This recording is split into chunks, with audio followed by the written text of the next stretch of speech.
Hey, what is going on, everyone? I'm so glad you have took your time to spend with me right here today. I am your co-host for the MRB Wrestling Review Show, Mike Rock Wilson, and last night was NXT from the Full Sail University in Orlando, Florida. Last night the show kicked off with a tag team match. It was Sawyer Fulton and Travis Tyler in a non-title match against Luke Harper and Eric Rowan, the Y family, the NXT Tag Team Champs. Just to make this short, it was a non-title match. The Y family got the win. I'm really what I like about this is that they're really building the Y family up to be a cohesive unit, even though you have the tag team of Eric Rowan and Luke Harper.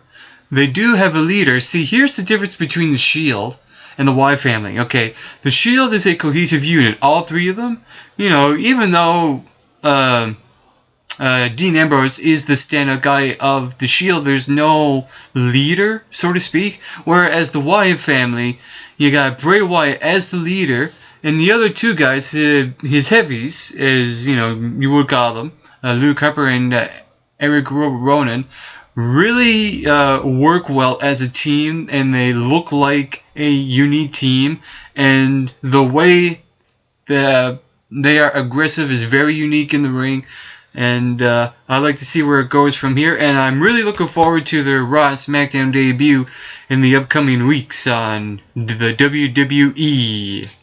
And then Stephanie McMahon made a historic announcement, to say the least.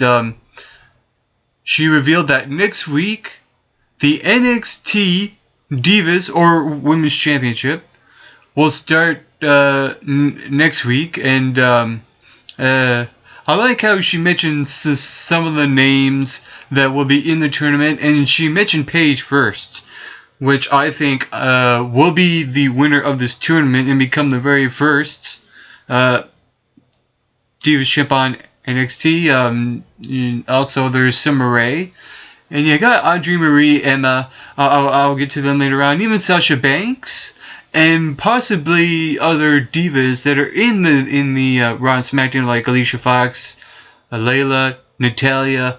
So I'm really looking forward to this tournament next week, because already this title puts the WWE Divas title to shame. There's already legitimacy to this NXT Divas Championship belt, and it hasn't even and there's no champ. I mean, how? Brad. I will say this. Brad Maddox said this very well. The Divas division on NXT is very impressive. It puts Raw and SmackDown to shame. Sorry, 2 thumbs down again. And I really like that that he mentioned that, because it is very impressive, and I love. Really looking forward to this tournament. Can't wait for it. Absolutely. And with that being said, last night on NXT, the Divas match was Audrey Marie versus Emma, and all I gotta say is, what a pop Emma gets when she enters the ring right now. I mean, Emma's probably one of the most popular divas, almost next to Paige. And with this Emma dance, it's so ridiculous, so foolish, and yet everyone in the audience is doing it. And there was someone blowing bubbles, and she was popping it like she was doing the Emma dance. Everything about Emma right now is just incredible. I like what she's doing, and I think she will be a valuable contender. I think she'll go far in the tournament. I don't think she'll win the tournament, but I think she will go far in the tournament. Also last night in a tag team match. Okay, I'm going to try to get these names right. Brendan Traven and Jay Carter, they were in a tag team match against Scott Dawson and Garrett Dillon, with a manager by the name of Sylvester Lefort. I really like this team of Scott Dawson and Scott Dawson and Gary Dillon because they're rednecks. These two guys are rednecks, and yet you got this guy Sylvester Lefort, who seems to be like the odd man out managing his team, which is weird considering. But what I like about that match is that the Rednecks won. Very unique finish. It's like these guys are old school wrestlers, and they kind of remind me of like two Jamie Nobles or something like that. And all hail the and really, when it all comes down to it, all hail the tag team division on NXT. It's really looking good. You got the Wyatt family, and you got these two new guys. The Rednecks, Scott Dawson and Gary Dillon.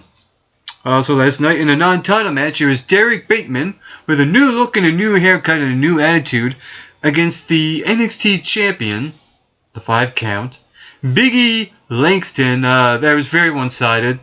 Big E Langston got the win. And then shortly after, Big E was on commentary. And then to scout the 18-man Battle Royal.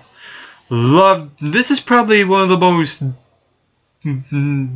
the best Battle Royal I've seen on any WWE program, or it's Raw, SmackDown, NXT. I really enjoyed this Battle Royal because a few things happened. You got the story between Corey Graves, Cassius Ohno, and the Wyatt family, which I will get to just a little bit later on. But I like that Bray Wyatt eliminated Cassius Ohno and Corey Graves, setting up their tag team match for next week. It will be Luke Harper and Eric Rowan versus Cassius Ohno and Corey Graves. So, there's build up to that match. I like how they used that for the 18-man Battle Royal.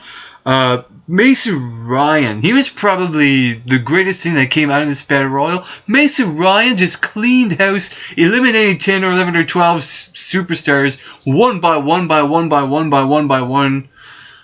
And then he lifted Sami Zayn, threw him over. I think that was the only mistake this Battle Royal made, was putting Sami Zayn in this match, because last week he made his awesome debut, competing in 2 matches, and then he had to be eliminated from the Battle Royal. That really didn't help Sami Zayn in any way. He lost a little momentum, but hopefully now they, push the... Where is it? I hope they push this, well, not the power button, but at least the function. Push the function button and give this guy an actual chance to actually win some matches. I think that Sami Zayn, if he was in the Battle Royal, but if I were to put him in the Battle Royal, I'd have him win. And for that reason, I think that was a little mistake. They put Sami Zayn in the Battle Royal only because of that reason. There was actually a few surprises that came out of this. And the first one was Adrian Neville eliminating Mason Ryan. That was huge. And then shortly after, it was Bo Dallas eliminating. It was Bo Dallas eliminating Bray Wyatt, and that was very impressive. I really liked the Battle Royal, and the way it finished, it was Adrian Neville, of course, with Bo Dallas.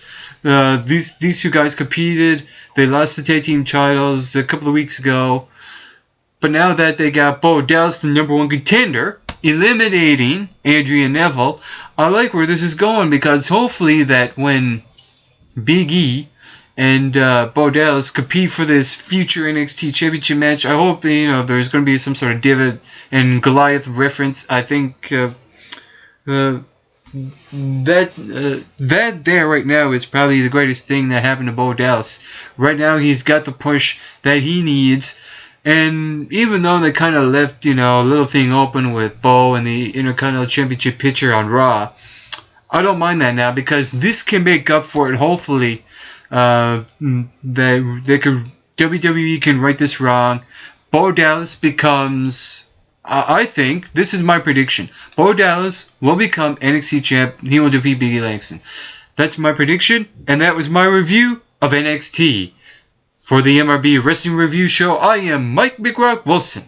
Get plenty of rest, and always do your best.